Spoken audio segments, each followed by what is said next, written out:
Sometimes it's incredibly stressful because we're not getting things in and we can't move along. So, but luckily with this house we're through that.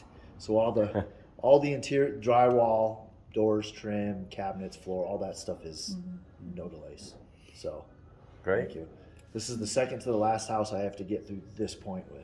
So I'm looking forward to it for sure. Yeah. For sure. So what were you saying that looked weird? Yeah, over so here? there's a two-gang switch right here. All right, 2 switches. Okay, one of these goes up and turns on that light right there. This other one goes over, follows around, and connects to that can light in the foyer. So unless you're gonna turn on your foyer light from here, that's no good. Yeah, that's weird. Yeah. So I have an electrician coming out. He's probably just gonna remove that and then kind of bridge it to something else right over here. What should the second switch have done in here? If there was can lights or not can lights, if there were sconce lights, which are the garage lights, Yeah. if those were installed, then that wire would go to there. Okay. But I think the electrician got confused on his paperwork or something because in Yeah. this house there is no option for that light right there. So there should Okay. only be a single gang. Oh, So so that's he's what I was just gonna doing. make- I was walking through here and I'm like, What is this going to? like two, I don't usually see two here, so I started to follow them around and stuff, and noticed immediately that there was no garage sconce lights Yeah. right here. So, but that's what that goes to. So, Okay. But I got this here, so we'll come check it out and we'll get it removed. So, but everything else looks pretty good. What we'll do today is we'll start right here in this corner, Okay. and I'm gonna explain what all this stuff is. All right. There's a lot of stuff that are new to codes that we're required to put in now because of clean energy and stuff like that. So first one being this is pre-wire for a car charger in case there's electric car in the future. So those are going in all houses. Oh wow. So they're doing that. We have to put those in. Is that run at 240? Yeah. 220. Yeah. So, but this will just have a blank cover over the top of it. So it's just an outlet? Like Well, It's not an outlet, it's the wiring. Yeah, it's basically gonna be a cover over here, a blank cover, and then if there was an electric car purchased, then they have to have a battery to charge it, mount it to the wall, and that's what powers the battery. So, yeah, anybody that comes and installs that item will pull these out and connect to their stuff.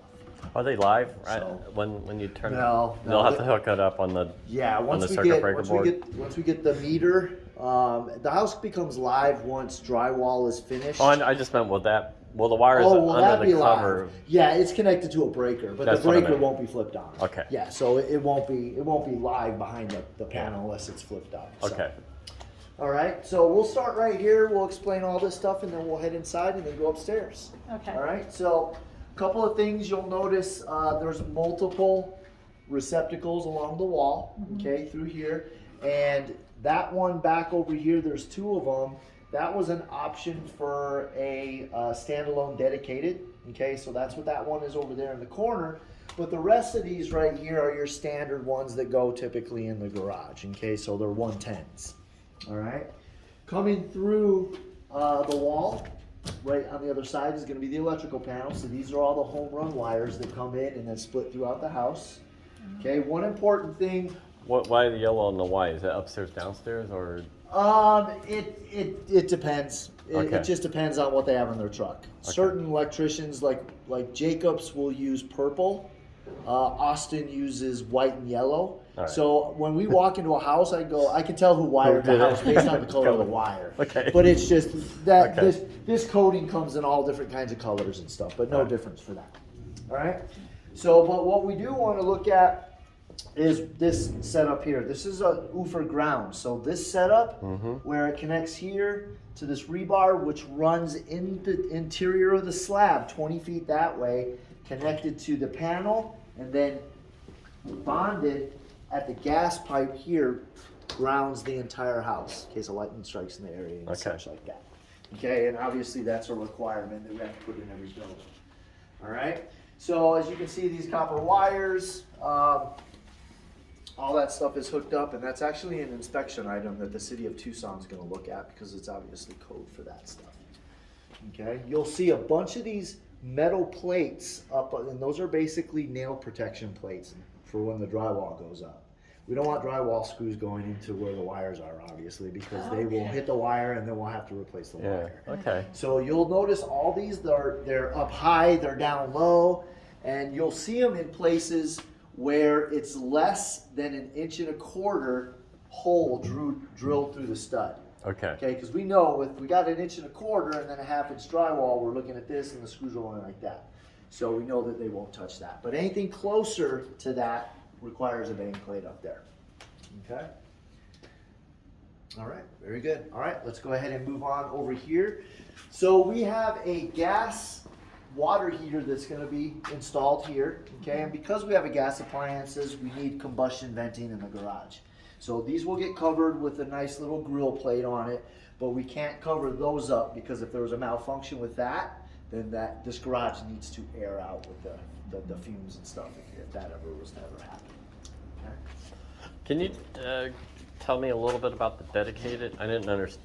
What's this dedicated mean? Yeah, so dedicated mean that it's got its own home run wire. Okay, so it's got not one. shared with any other outlet. Alright, so if you trip a breaker, it's here. Right, exactly. Okay. So normally, like a fridge or something requires that much power. Yeah. So so they like to dedicate those lines. Gotcha. Okay. All right. Over here, like I mentioned, the water heater is going to go here. That component right here is connected directly to the doorbell. Okay. Okay. And we anticipate, even though we put the little regular ones on, we anticipate a smart doorbell like a Ring. And that's the little transformer that's going to get mounted in there, and that supplies the power to the Ring doorbell. So you don't have to replace batteries, charge the Ring. It's hardwired to the house, which is a good thing. All right. Couple things you're going to see here. So you see this. This piping comes from the upstairs. This is the primary condensation line.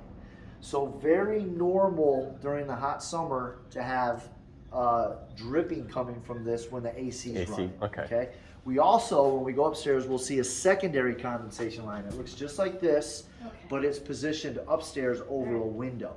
If that one was ever to drip, that means your primary is This one's clogged and we clogged. need attention on that. Okay. Okay? All right.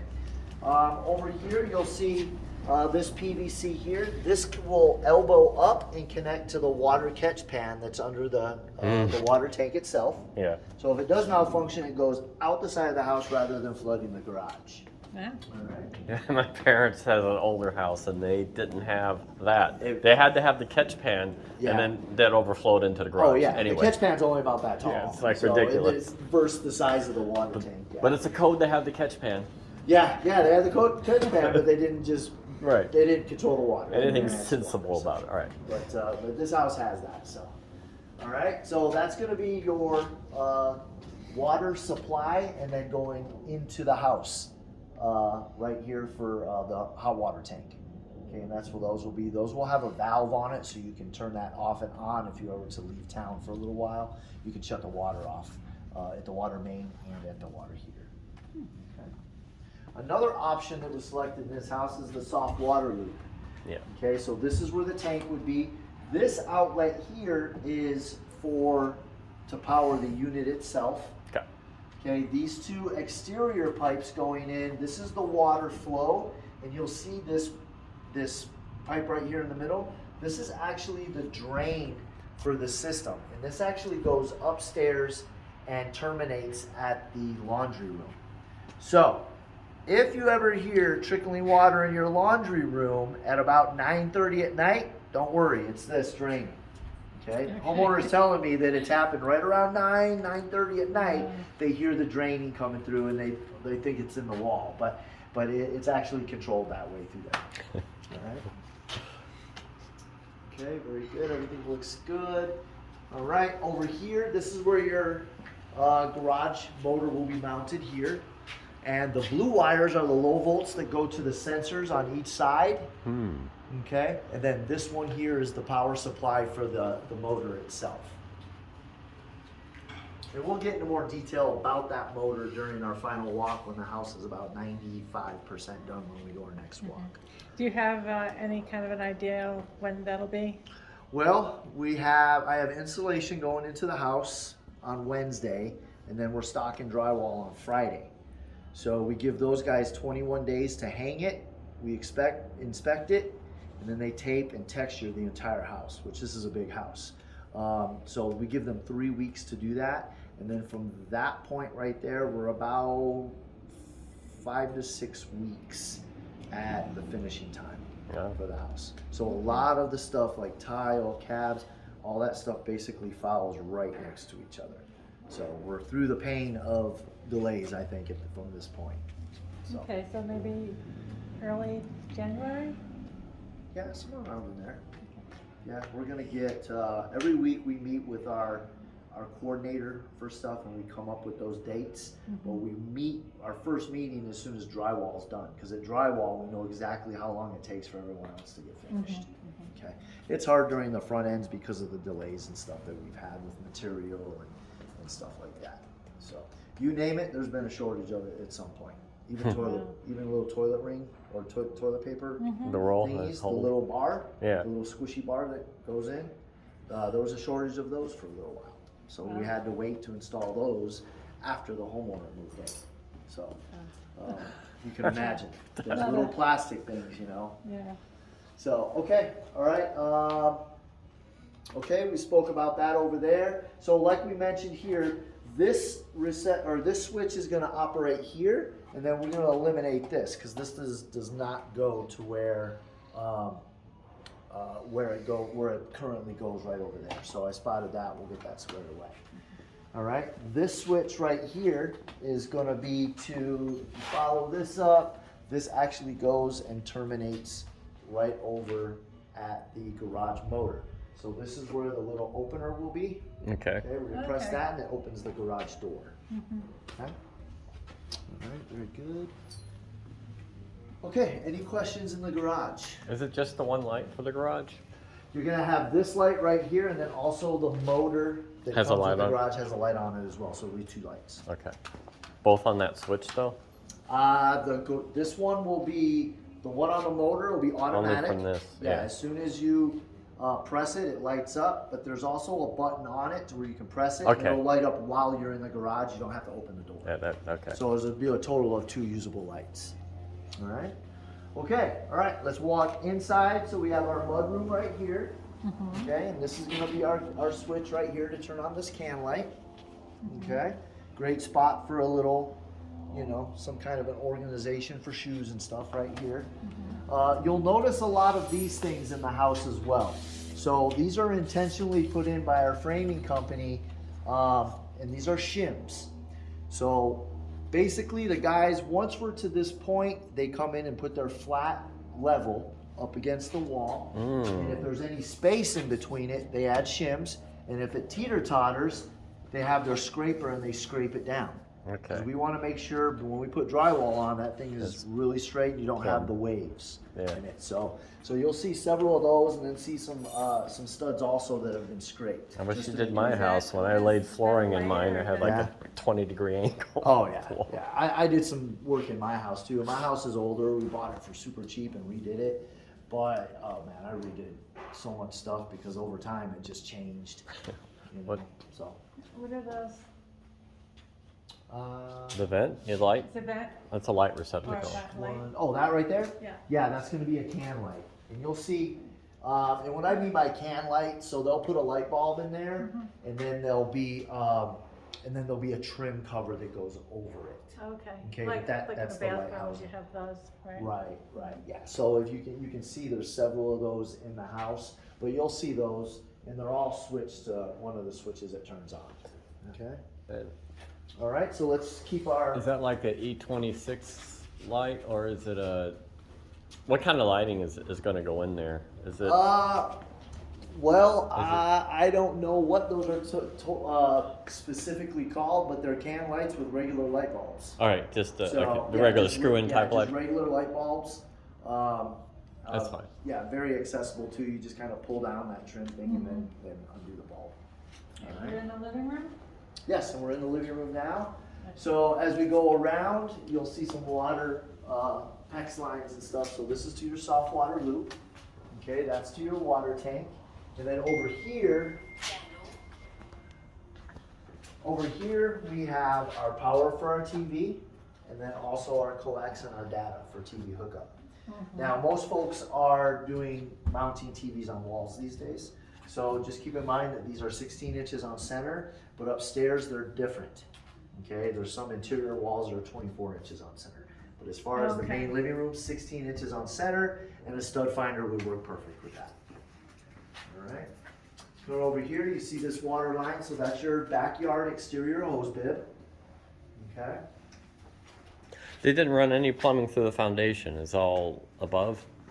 Well, all the underground plumbing, which is the ABS piping that you see coming up from out of the ground. Okay. Okay, that's all the underground stuff, and we have entry points to where we can get to any linear foot of underground plumbing in case of any blockages in the future. There's several of them in the exterior, and then in the interior we can access with cameras, a plumber if you need to. So this is from the toilet? Yeah, so upstairs, you see how this runs, like right here? Yeah. Like this piping is right above the master bathroom. Okay, Okay, the master's right above us. So this is a shower drain right over here, and then right over here, you'll also see it comes down through the toilet as well. That's interesting. Okay. That's good and bad. I mean, it's good because you have access to everything, but if one leaks, it's not great. Yeah, well, I can Hopefully tell you, never. I got it. The house is under water test right now. So Yeah? when we go upstairs, you'll see the tubs are filled, and all these PEX lines right here all have water in them. So that's how we test before we put drywall on whether or not there's a slow leak somewhere. We'll Okay. see the wet pavement. Yeah. So, and then also the gas piping is also under air test at 15 psi right now, and we put a gauge on that. And if it drops over 48 hours, we know that there's a slow leak somewhere. But if it holds at 15, then we're good to go. What's the gas line run at? We have electric in our house. Where does it run to? What's the PSI on the gas typically coming into a house? It's typically about 20 psi coming Okay. into the house. We pump it up 15 because that's as high as our gauges go. I was just curious. Yeah, that's a good question. Okay, so we're good. Okay, can lighting. Okay, over here now we're entering the dining room area. So we have 2 can lights, and we assume the table's gonna go right here. Okay, window. This light switch right here is gonna turn on these 2 cans, right here. Okay, the light switch that's over here in the corner is going to be to the exterior can lights. You see these 2 right out here. And then also, it's gonna be a switch for these 4 can lights in the living room. So no matter which way you're coming, either from that way, that 3-gang switch right over there, or you're coming inside from the backyard, you can turn on those can lights. It's a 2-way switch.